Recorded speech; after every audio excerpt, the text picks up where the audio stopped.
प्रीज Lord पवित्र प्रार्थना centre में आपका स्वागत है। आपका बहुत बहुत धन्यवाद। आप हमारे इस चैनल के साथ जुड़े। जिस भाई ने चैनल सब्सक्राइब नहीं किया है वह चैनल को सब्सक्राइब कर ले और बेल आइकन को दबा दें, जो कि हमारी न्यू वीडियो है वह आप तक पहुंच जाए। तो आज हम बात करेंगे परमेश्वर आपको आगे बढ़ाएगा।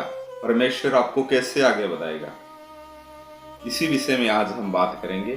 काफ़ी भाई हैं तो वह कहते हैं सर हम आगे नहीं बढ़ पा रहे हैं, तो हम काफ़ी मेहनत भी करते हैं, कोई काम करते हैं उसमें आगे हम नहीं बढ़ पा रहे हैं, लेकिन जो मेरा स्टाफ है या मैं कहीं काम करता हूँ या करती हूँ तो वह तो आगे बढ़ रहा है और लेकिन मैं आगे नहीं बढ़ रहा हूँ।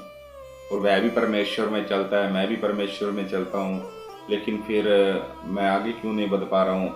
तो इसी विषय में आज हम बात करेंगे, इस सवाल का आपको जवाब देंगे। तो आइए हम वचन की ओर चलते हैं। दूसरा शमूएल उसका 5 अध्याय उसकी 10 आयत हम पढ़ेंगे। और दाऊद की बड़ाई अधिक होती गई और सेनाओं का परमेश्वर यहोवा उसके संग रहता था। तो हमने वचन में पढ़ा कि दाऊद की बड़ाई अधिक होती गई और सेनाओं का यहोवा परमेश्वर उसके संग रहता था। तो देखो, सेनाओं का जो यहोवा परमेश्वर था उसके संग रहता था। तो वचन में हमने पढ़ा कि दाऊद की बड़ाई अधिक होती गई और सेनाओं का यहोवा जो परमेश्वर है उसके संग रहता था। देखो, उसकी बड़ाई क्यों होती गई? क्योंकि परमेश्वर उसके संग रहता था, यहोवा उसके संग रहता था। देखो, मैं ये नहीं कहता हूं कि हम आपके साथ परमेश्वर नहीं है, परमेश्वर आपके साथ भी है, लेकिन परमेश्वर सही काम नहीं कर पाते हैं। क्यों नहीं कर पाते हैं? क्योंकि आपके जीवन में जो है आप सही परमेश्वर के संग काम नहीं कर पाते हो। जब परमेश्वर के साथ आप सही चलोगे तो परमेश्वर भी आपके साथ बिल्कुल सही चलेगा, और जब परमेश्वर आपके साथ सही चलेगा तो आप ऑटोमेटिक ही बढ़ेंगे, आप अवश्य बढ़ेंगे। ये मेरा आपसे वादा है। देखो, काफ़ी भाई हैं जो मैं देख रहा हूँ कि काफ़ी सालों के जो है चर्च में आते हैं और प्रार्थना भी करते हैं, और जो कि जिन भाइयों की जिस आज से 10 साल पहले कंडीशन थी, आज भी वह उसी कंडीशन के अंदर है। इसकी वजह क्या है? इसकी वजह यह है कि वह परमेश्वर के साथ जो है सही नहीं चल सकते। क्यों नहीं चल सकते? क्योंकि उनका जो मन है वह घबराता है, डरता है। जो कि जब वह चर्च जाते हैं तो जैसे 6 महीने में, साल में एक बार चर्च जाते हैं, और जाते हैं तो ये सिर्फ ये मन में सोच कर जाते हैं कि हमारी जो हाजिरी है वह वहाँ लगनी ज़रूरी है। हम बस एक बार जाते हैं तो हमें बस पास्टर जी है जो देख लेते हैं, बस वो आए थे। देखो, हम जब चर्च में जाते हैं तो हम चर्च के अंदर ये चीज़ उन्हें दिखाने के लिए नहीं जाते हैं कि हम चर्च में आ गए, हम हाजिरी लगवाने के लिए नहीं जाते हैं। वहां जाते हैं तो हम आशीष पाने के लिए जाते हैं। देखो, हम कैसे आशीष पाएंगे? हम आशीष तभी पाएंगे जब हम परमेश्वर के साथ सही तरीके से चलेंगे। सही तरीका क्या है? जब हम चर्च में जाते हैं, हमारा जो भाव है वह ये होना चाहिए कि हम परमेश्वर से बरकत लेने जा रहे हैं। और बरकत हमें कब मिलेगी? जब हम परमेश्वर के संग सही चलेंगे, साथ चलेंगे। जब परमेश्वर ने हमें जो 10 आज्ञाएं हैं जो दी है, वह 10 आज्ञाओं पे हम चलेंगे। हमारा जो मन है, वह जो भाव है, वह हमारे ये होने चाहिए कि हम परमेश्वर से आशीष लेने जा रहे हैं। और आशीष हमें कब मिलेगी? जब हम परमेश्वर के साथ सही चलेंगे। चर्च में जाएंगे, वहाँ अच्छे से प्रार्थना करेंगे, हमारे मन को टिका कर प्रार्थना करेंगे, अच्छे से हम वचन सुनेंगे, जब हम वचन सुनते हैं, हम जब गौर से वचन सुनते हैं, लगन से वचन सुनते हैं, तो हम उसमें बरकत जरूर पाते हैं। क्यों? क्योंकि वह जो वचन होता है वह ही परमेश्वर का मुख से निकला हुआ एक वचन है। वचन ही हमारा परमेश्वर है। जब मैं ये नहीं कहता हूँ कि आप किस चर्च में जाते हो या कौन सी चर्च में जाते हो, आप हमारी चर्च में आते हो, या इस प्रकार की मैं कोई भी बात आपको नहीं कह रहा हूँ। आप जिस भी चर्च में जाएं, या आप जो है लाइव देख रहे हो या मोबाइल के अंदर देख रहे हो, तो देखो, जब हम वचन सुनते हैं तो हमें वचन जो है ध्यान से सुनना चाहिए। जब हम कोई भी काम ध्यान से करते हैं तो वह हम उसमें सफल होते हैं। तो देखो, हम जो वचन है वह ध्यान से सुनेंगे तो हम आशीष पाएंगे। तब हमारा परमेश्वर जो है हमारे संग रहेगा, क्योंकि हमारे संग वचन होगा, हमारे साथ वचन होगा। क्योंकि हमारा जो वचन सुना है वह हमारे साथ है। और आशीष कौन देगा? हमारा परमेश्वर। जो कि वचन होता है, जो हमारा परमेश्वर होता है, हमारा प्रभु होता है, ठीक है, वह वचन है। तो हम इस वचन को ग्रहण करेंगे तो ही हम परमेश्वर को ग्रहण करेंगे। चर्च में जाते हैं, लेकिन आप कोई भी व्यक्ति है वह चर्च में जाता है तो सिर्फ एक फॉर्मेलिटी पूरी करने के लिए जाता है। ऐसा नहीं होना चाहिए। जब हम ऐसा करते हैं, काफ़ी भाई हैं जो घर पे ही ऐसा करते हैं, बोलते हैं कि हम प्रार्थना कर रहे हैं, तो काफ़ी बहनें हैं जो बैठ जाती हैं, जो खाने का वक्त होता है उस टाइम बैठ जाती हैं, प्रार्थना करती हैं। और जो घर वाले हैं, जो बच्चे हैं, वह डीकते हैं भी हमें खाना कब मिलेगा।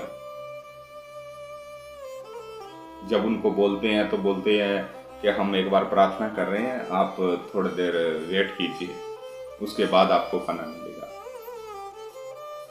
ऐसा नहीं होना चाहिए। देखो, हम टेमो टेम अपना जो कार्य है वह करें।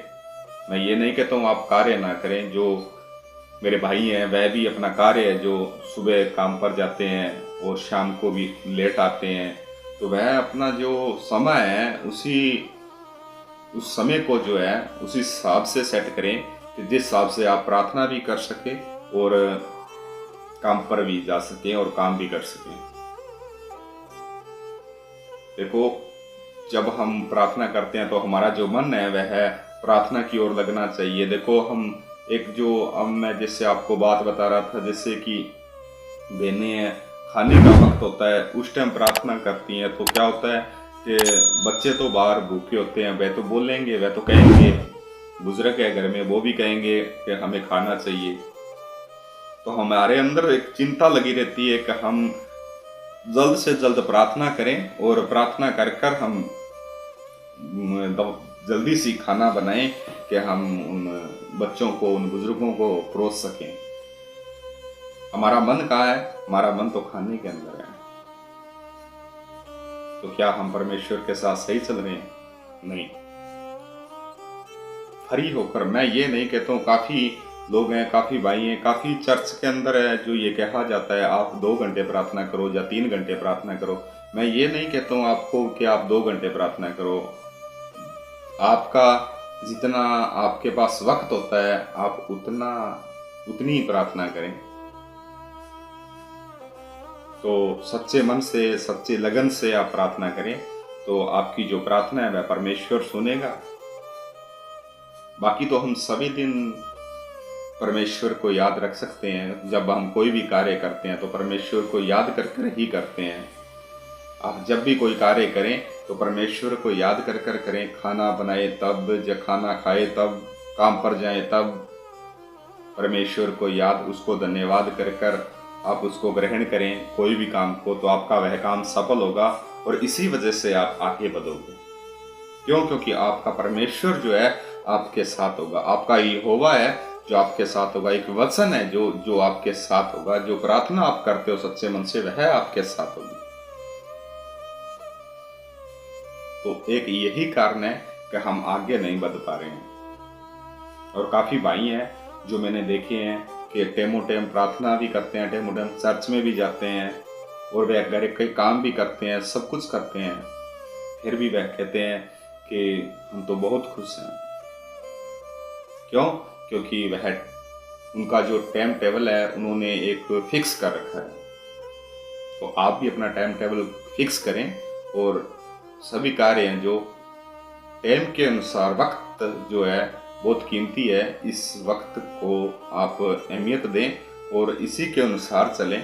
टेमो टेम काम कीजिए और प्रार्थना टेमो टेम कीजिए, क्योंकि स्वर्ग का राज्य है निकट आ रहा है। कोशिश करें जितनी भी हो सके आप ज़्यादा प्रार्थना करें।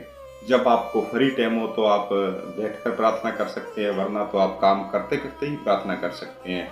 जो भी काम करते हो, कोई भी काम करते हो, तो आप प्रार्थना तो कर ही सकते हैं। हमें पूरा विश्वास है कि आप इस बात को समझ गए होंगे। तो प्रभु आप सबको आशीष दे। आमीन। आइए हम प्रार्थना की ओर चलते हैं। Hallelujah, hallelujah, hallelujah, hallelujah, hallelujah. धन्यवाद, धन्यवाद, शुक्रिया, शुक्रिया, शुक्रिया, शुक्रिया, शुक्रिया, शुक्रिया। हे पिता परमेश्वर, आपका धन्यवाद, आपका शुक्रिया प्रभु जी, आपने यह समा बख्शा प्रभु जी, और इस समय में प्रभु जी आपने प्रभु जी ये सुंदर सा समय आपने बख्शा प्रभु जी। समय में आपने प्रभु जी हमें सबको एक साथ इकट्ठा किया है प्रभु जी। हे पिता परमेश्वर, आपका धन्यवाद, आपका शुक्रिया प्रभु जी। Hallelujah, hallelujah, hallelujah, hallelujah, hallelujah. प्रभु यीशु आपके लहू की जय, प्रभु यीशु आपके लहू की जय, प्रभु यीशु आपके लहू की जय। हे पिता परमेश्वर, मैं दुआ करता हूँ प्रभु जी, सुनिए जितने भी प्रभु जी माता बहन भाई बच्चे प्रभु जी इस टाइम बीमार हैं प्रभु जी, उनके शरीरों में जो भी परेशानियां हैं, जो भी मुसीबत है, जो भी प्रॉब्लम है प्रभु जी, आपके नाम से दूर हो और आपके नाम में वह आशीष को बरकत पाए प्रभु जी। हालेलुया, धन्यवाद, धन्यवाद, शुक्रिया, शुक्रिया, शुक्रिया, शुक्रिया, शुक्रिया, शुक्रिया, शुक्रिया। प्रभु यीशु आपके लहू की जय, प्रभु यीशु आपके लहू की जय, प्रभु यीशु आपके लहू की जय।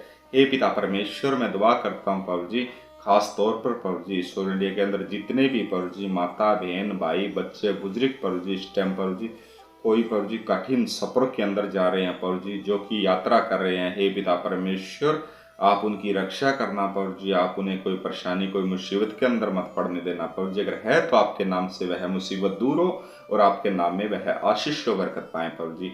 हे पिता परमेश्वर, मैं दुआ करता हूँ ईश्वर ने जितने भी प्रभु जी पुलिस मुलाजम है और जज हैं, प्रधानमंत्री है, वकील हैं, डॉक्टर हैं, उनका स्टाफ है प्रभु जी, उन सबको आशीष को बरकत देना प्रभु जी। आप उनकी रक्षा करना प्रभु जी। उनके हाथ में जितने केस हैं प्रभु जी वह आपके नाम से प्रभु जी अच्छे से सोलो प्रभु जी, और आप उनके साथ हो और आपकी इच्छा अनुसार सोलो प्रभु जी। हालेलुया, धन्यवाद, धन्यवाद, शुक्रिया, शुक्रिया, शुक्रिया। हे पिता परमेश्वर, मैं दुआ करता हूँ खास तौर पर प्रभु जी ईश्वर इंडिया के अंदर जितने भी पशु जानवर पक्षी जीव जंतु पर जिस टाइम बीमार हैं प्रभु जी, उनके शरीरों में जो भी दिखते हैं, जो भी परेशानियां हैं, जो भी मुसीबत है प्रभु जी, आपके नाम से दूर हो और आपके नाम में वह आशीष व बरकत पाए प्रभु जी। क्यों? क्योंकि वह अनमोल है, बोल नहीं सकते। हे पिता परमेश्वर, आप उनकी रक्षा करना। हे पिता परमेश्वर, मैं दुआ करता हूँ ईश्वर जितने भी चर्च हैं, उन चर्चों में जितनी कलीसियाँ हैं, उन कलीसियों को बरकत देना प्रभु जी। उनके शरीरों में कोई परेशानियाँ हैं, कोई मुसीबतें, कोई प्रॉब्लम ना है प्रभु जी। अगर है तो आपके नाम से दूर और आपके नाम में वह आशीष व बरकत पाए प्रभु जी। हे पिता परमेश्वर, आप हमारे साथ रहना, आप हमारे साथ हैं, सब कुछ हमारे साथ है प्रभु जी। हे पिता परमेश्वर, मैं दुआ करता हूँ जितने भी माता बहन भाई बच्चे प्रभु इस चैनल को देख रहे हैं और प्रार्थना कर रहे हैं, उनके मनों के अंदर जो भी प्रार्थना निवेदन है, उनके दिलों के अंदर जो भी प्रार्थना निवेदन है प्रभु जी, वह प्रभु जी प्रार्थना निवेदन आप उनका सुने प्रभु जी। उनका जो भी प्रार्थना निवेदन है, जो भी उनके घरों में परेशानियां हैं, संकट है, मुसीबतें हैं, बीमारियां हैं, जो भी है प्रभु जी, मैं सबके लिए दुआ करता हूँ आप उनकी प्रार्थना को सुने और उनकी प्रार्थना का उत्तर दें। हालेलुया, धन्यवाद, धन्यवाद। मैं दुआ करता हूँ प्रभु जी जितने भी माता बहन भाई प्रभु जी जितने हमें कमेंट करते हैं या जितने भी फ़ोन कॉल के जरिए हमें मैसेज कर रहे हैं, जितने भी हमें फ़ोन कॉल के जरिए हमें प्रार्थना निवेदन भेजते हैं, हे पिता परमेश्वर, मैं खास तौर पर उनकी प्रार्थनाओं के लिए दुआ करता हूँ। उनकी जो भी प्रार्थना निवेदन है वह प्रभु जी आप सुने और उनको ग्रहण करें प्रभु जी। Hallelujah, hallelujah. और उन्हें प्रभु जी आशीष और बरकत दें प्रभु जी। हालेलुया, धन्यवाद, शुक्रिया प्रभु जी। इस प्रार्थना को सुनने के लिए आपका बहुत बहुत धन्यवाद। खुदा बेटे यीशु मसीह के नाम से मांगते हैं, आमीन। आइए हम दूसरी प्रार्थना की ओर चलते हैं। हे हमारे पिता, आप जो स्वर्ग में हैं, आपका नाम पवित्र माना जाए, आपका राज्य आए, आपकी इच्छा जैसे स्वर्ग में पूरी होती है वैसे ही पृथ्वी पर हो। प्रतिदिन की रोटी आज हमें दे। जिस प्रकार हमने अपने अपराधियों को क्षमा किया है वैसे ही आप भी हमारे अपराधों को क्षमा करें, और हमें परीक्षा में ना लाएं परंतु बुराइयों से बचाएं, क्योंकि राज्य और पराक्रम और महिमा सदा आपकी हो। आमीन। सबको जय मसीह की। प्रभु आप सबको आशीष दे।